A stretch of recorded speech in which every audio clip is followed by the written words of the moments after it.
for only 3,000 pesos or $60 rent of this SUV, we arrived here in the unconventional diving spot in the island garden city of SAMAL, Sabang in Kaputian district.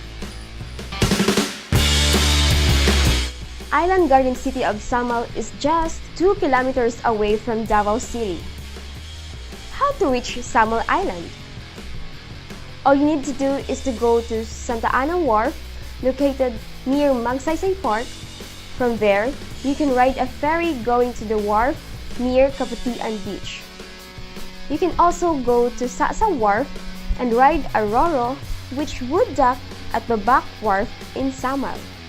You can also ride a bus in Sasa Wharf, which would also ride and dock at the back wharf.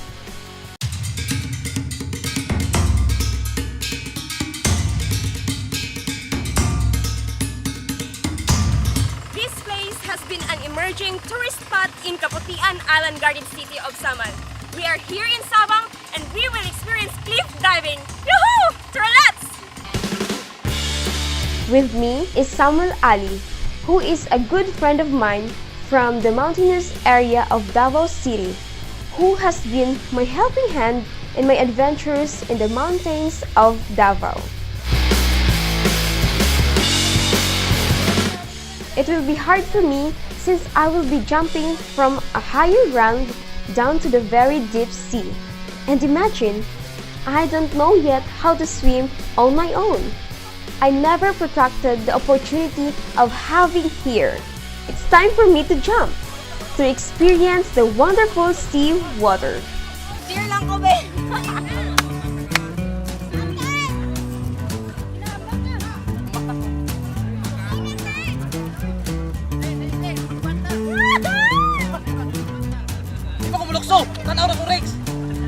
After my very scary attempt, I looked again down the water.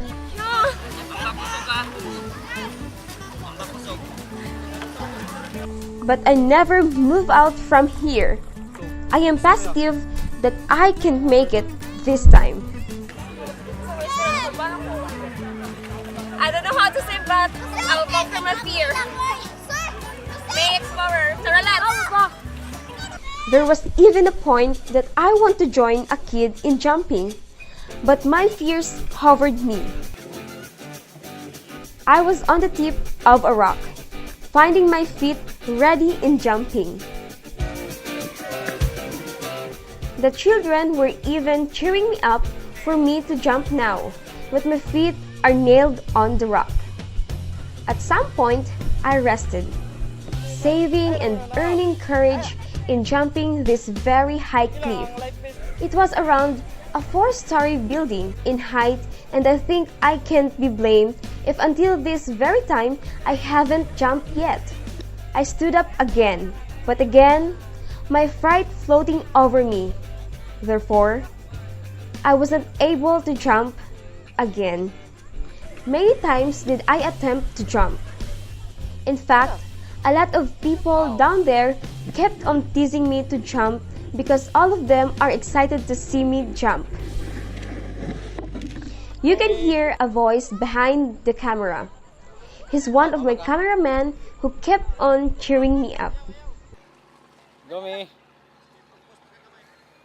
Go me. Okay, go me.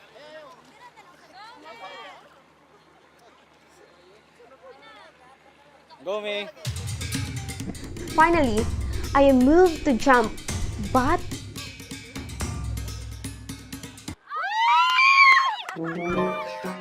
I am ashamed already of my standing here because many people want to jump, but I blocked them from their way just like this girl from behind who wanted to jump. My friend Sarah, who was inside the vehicle, came out after she knew that I haven't jumped yet to inspire me in jumping. She jumped for me.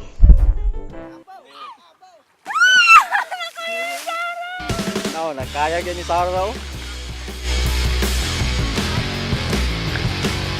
My cameraman from behind kept on commenting that I must look far so the pressure wouldn't bother me. But frankly speaking, I really can't jump.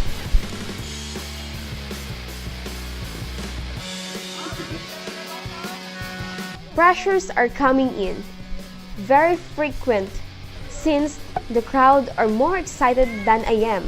Therefore, I meditated for a while to get courage in jumping. I strategized a scheme to finally jump. Hence, I held hands with someone who have been jumping many times. But later, I refused, so the man went off the sea. And again, I am left alone, waiting for my feet to carry me to the water. Again, many were down there, waiting for me to jump. As for me, my feet have not been inspired by other visitors who kept on jumping joyously. Those children down there who cheered me up went up to cheer me up again, but I refused again.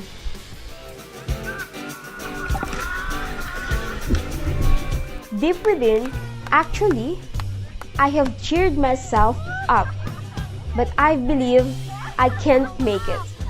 However, there were suggestions that my friend Sarah will just push me down so that I can finally land to the waters. I also received instructions from behind as to how to jump for me to land properly. But still, I didn't make it.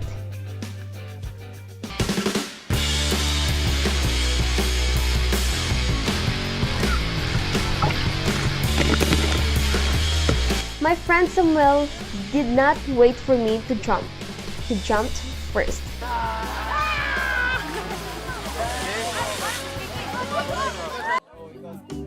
It's lunchtime. I need a break. Here, I had a chat with an experienced cliff diver. He lives in Davao City.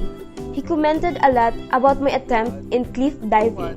Pag-attempt si mo ambak, sobra oras mo ka siguro ni ambak ito. Or wala dyan ka naka-ambak dyan. Kaya perde po di mong kulbaabon din sa pag-ambak.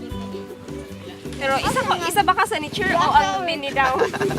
Siyempre, karo mo taga-dakpwet mo, isa po ko sa nature sa inyo I was inspired by his courage in diving, especially when he narrated to me his first experience. First attempt sa pag-ambak ay medyo kulba Siyempre, para si mo ma-awkward po or ma-adlock dyan na mambak. Siyempre, dala na po sa kulba sa cheer sa uban, hindi na po ka mambak. So after lunch, the experienced cliff diver showed to me his expertise in cliff diving. Watch out!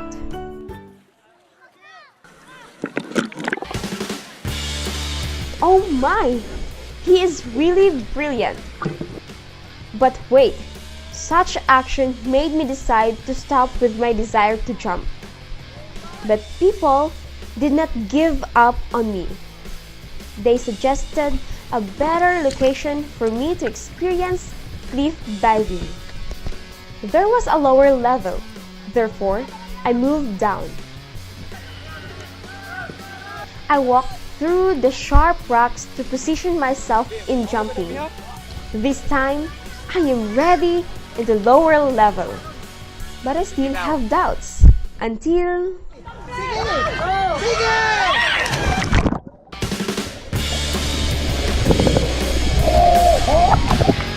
Finally, I made it! Yoo-hoo! Later, my good friend Samuel taught me some swimming lessons.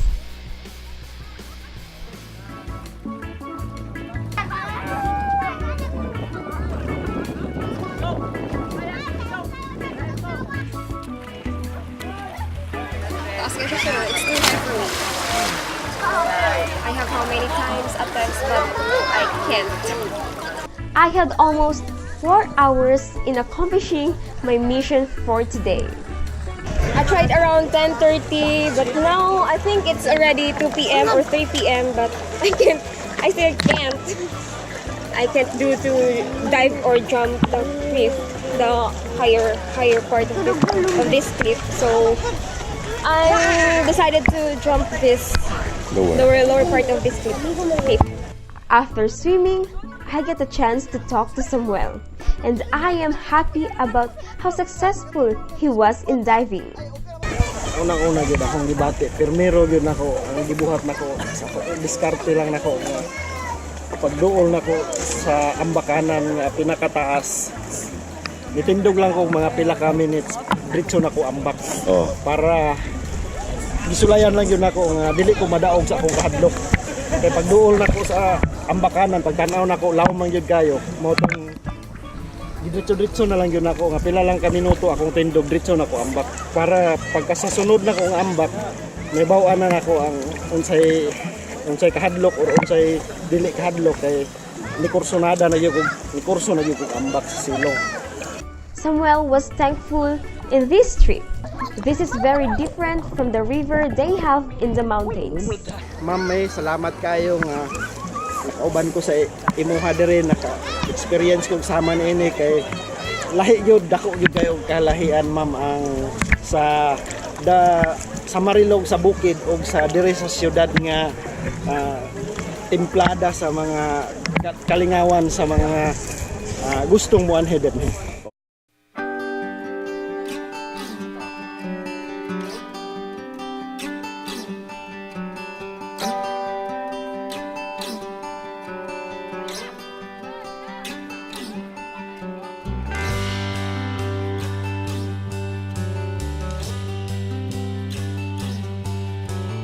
I might jump a little lower, but at least I was able to accomplish a mission for myself, to conquer my fear in jumping from a high level. I thank the people around and the universe for joining together to push me to keep going in my scheduled cliff diving. This time, I can say I made it. By the way, you have nothing to pay in entering this place. Therefore, to all of you out there who want this kind of adventure, visit Sabang in Kaputian district and experience this wonderful event. Remember, dream, believe, do. I am May Candia. This is May Explorer. And be sure to live a life you will remember.